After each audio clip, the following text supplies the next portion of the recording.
coffee time in the morning, and I'm basically splurging on a third cup because why not? Nice quiet night. The rain basically was done by the time I got in the tent, which is, kind of the norm. Thunder and lightning was pretty brief while I was hiking. It's nice being back in the Nemo Hornet after, this was my home for the better part of 10 months last year. I was trying to figure out why things felt so heavy yesterday, and I'm pretty sure it is the food resupply. I was kind of distracted, being sad about taters leaving and everything. These jumbo tortillas actually weigh significantly more than the normal tortillas, and the normal tortillas ain't that light. But hey, that's okay. Everything's just training for the next carry, right? I've basically been playing catch up this morning since I was kind of sad and mopey the last couple of days with taters leaving. So the one modification I made to the Hornet, having had experience with it, was to swap out the stuff sack. I'm not a big fan of any stuff sack you really have to force things into because, every big Agnes I've ever had, the stuff sack ends up splitting. So I like ones that have a little bit of space, DCF slider, and for whatever reason, the Nemo one has extra cord so you can separate it into 2 chambers, which really isn't needed. And as always, the second day out of town, that's when the pack starts fitting together a little better. And on the trail and moving at 8 a.m. That is a little later than I would like. So yesterday I had some ATVers run over and chat with me. They were all excited that I was on the CDT, I'd come from Canada. That sort of cool, enthusiastic encounter that seemed to have happened a whole hell of a lot more on the PCT versus out here. One of the interesting things I always find, at least based on, the preconceived notions I had before I started doing this sort of thing, is everybody always assumes, oh, you must be in amazing shape. And you are. The friends I have who section hike parts of these trails every year, they're working a lot harder because, you get in a couple of weeks and you're getting stronger, you're getting more used to it. And then you go home and then you reset all of your conditioning. However, based on my personal experience, that whole getting stronger thing isn't linear through the end of the hike. For about the first 700-800 miles maybe, yeah, I can tell that I'm improving. Pack gets easier to carry. You're less sore on even the big carry days, etc. But then you enter the late phase. AKA, this is an endurance activity, and things start to wear on you. After about 1,000 miles, I have never noticed any sort of strengthening or improvement. At that point, it's managing all the, aches, pains, little injuries, etc. And that's the point where psychologically this becomes a bit harder. The first couple 100 miles, it's, physically painful, but you're super excited to be out here. It's all new, you're doing it, you're getting into the groove. But eventually the hard part actually becomes just kind of the tedium. And I have seen a good number of people quit just because of that. It's a daily struggle every day, in and out, little or big. And some people find they just don't want to do it that bad. Now me, of course, I'm a stubborn bastard. So I get really upset when I feel like I may not have the opportunity to finish. I have never, on the worst days, the worst weeks, etc., seriously considered quitting. Even in the Keys, where I was pretty much hating every minute that first 100-some miles, I never seriously considered just throwing in the towel. Because again, I want to do this. I want to do the whole experience. And to me, if I skip something in the middle, if I quit early, it doesn't matter what justification or how small, that's a failure to me in my mind. The TDM thing is a major obstacle out here, though. You hear people on the AT complaining about the 500 miles of Virginia. You hear people on the PCT talking about the NorCal Blues. And those are both pretty sections. It's just you don't have many short-term goals as far as another state line, etc. When you're in NorCal, you are well past the halfway mark. The California border is actually at 1,600 miles.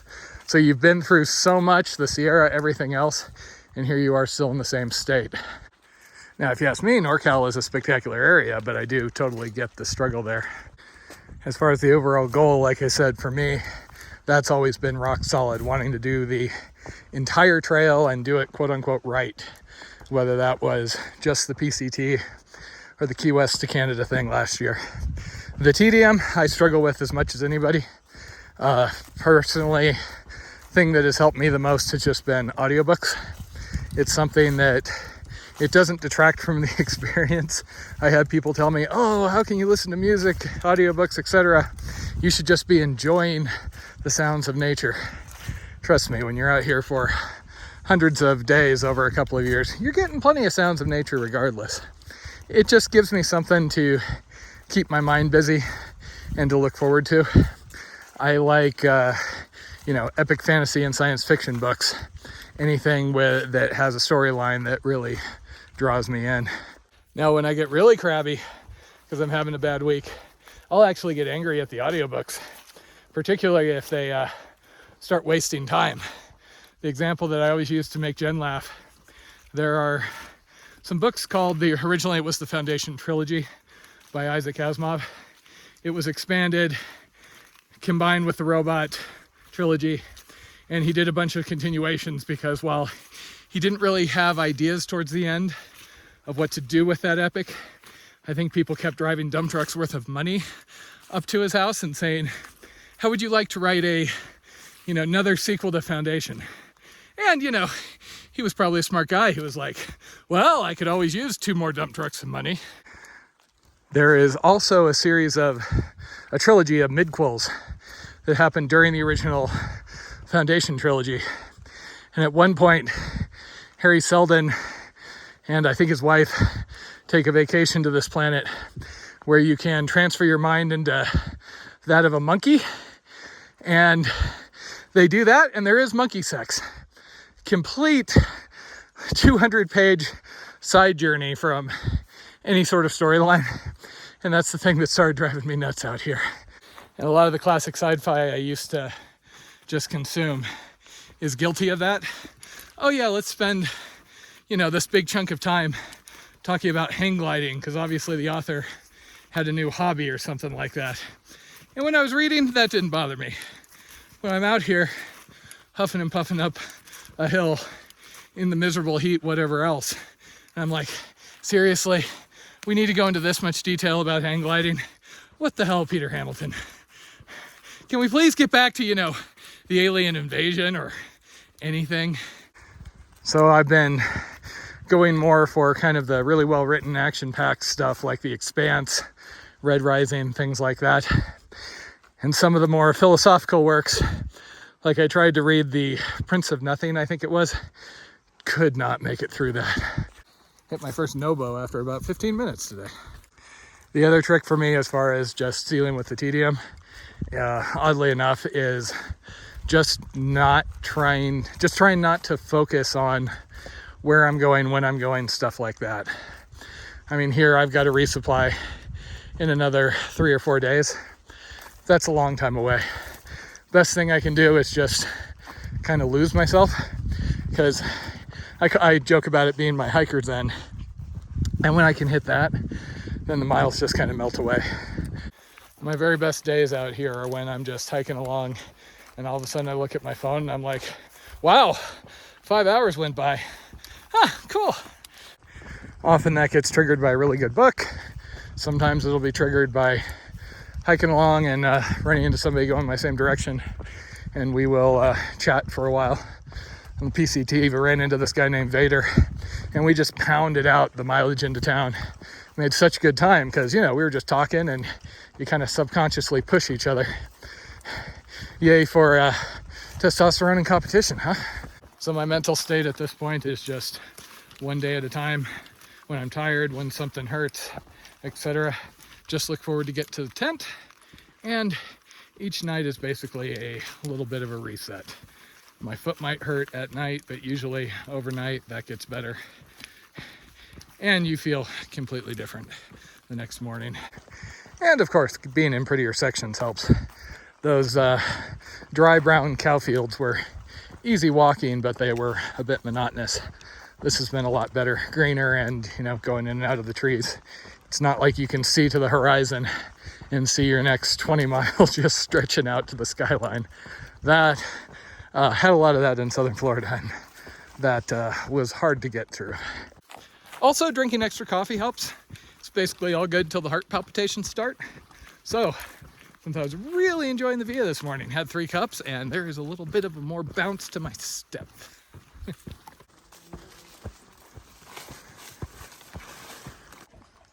Yet another water source where I'm very happy I have my CNOC. Just ran into a pair of really nice northbounders who unfortunately said they were vegans. And I had to break the news to them that it's going to be a little limited food-wise for a little while. They're just going to have to order French fries.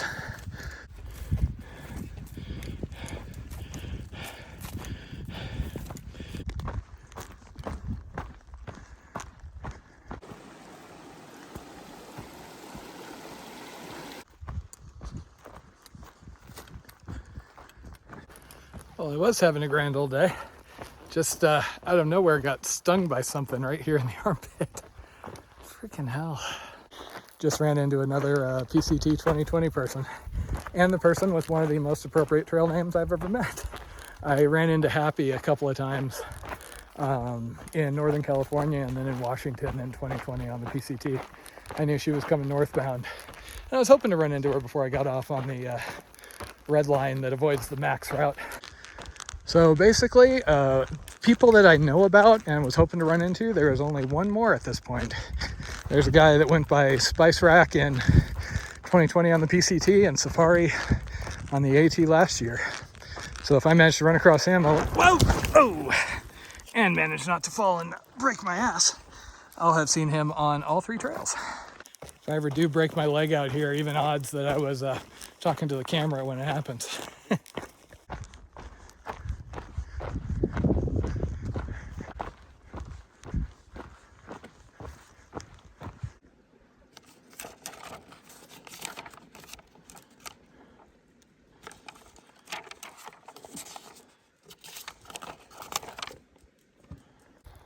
The best sort of surprise.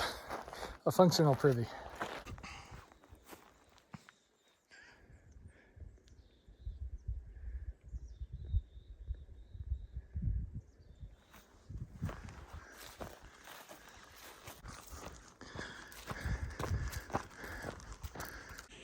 Well, I don't normally do the lunch thing, but I am dragging pretty bad. It is warm out, and I've got too many of these huge tortillas. Happy mentioned that this reminded her of NorCal, and I'm not agreeing too much. Less mosquitoes, less humidity, but it has been really warm the last day or two.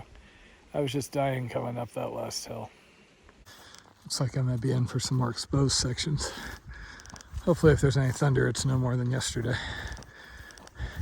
So I've been seeing these pipes for a while, finally went to look closer. Idaho, Montana border marker.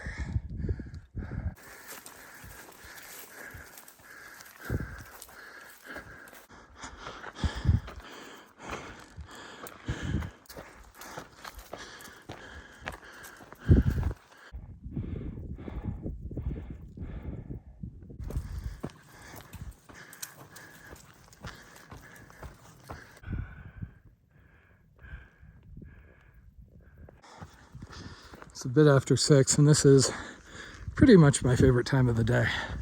It's cooler, and people on other trails usually have set up camp by now, so I've got the trail to myself.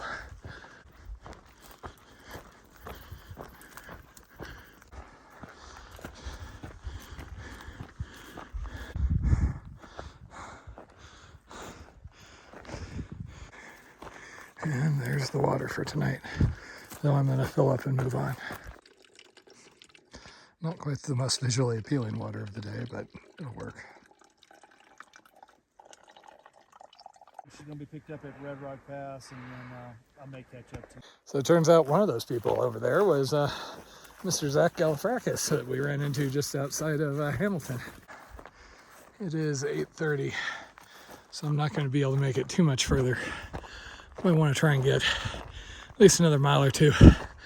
I've already made my 22 miles, but I was really hoping for closer to 25. It's just been one of those days. A lot of gain and Not a lot of fast going gain. Oh, the view up here is spectacular. Here's hoping that I don't get any thunderstorms. Oh man, I am on the wrong side of the mountain. Well, I got reception. Unfortunately, I'm not really going to stop up here with weather unsettled. And I just saw the first bolts of lightning off to the north. Or I guess that's the south, technically. So yeah, I need to get down someplace where I feel more secure, even though I prefer to be in camp by the time it gets to start, particularly if I'm solo.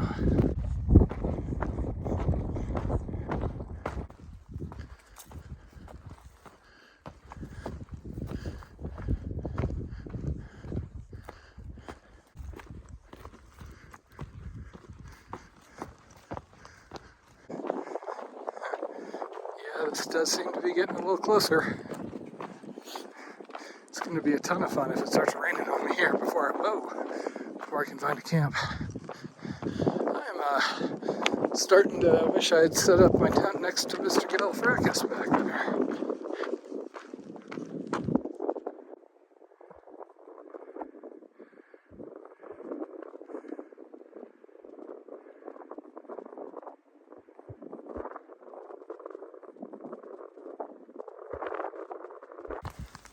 It's 9:30, it's dark, and I'm in my rain gear, working my way down switchbacks. Good times.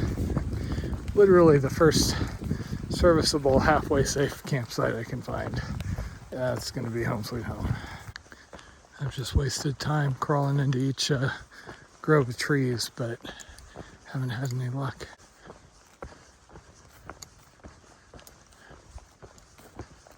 So that really wasn't ideal for multiple reasons, but finally made it down to the tree line.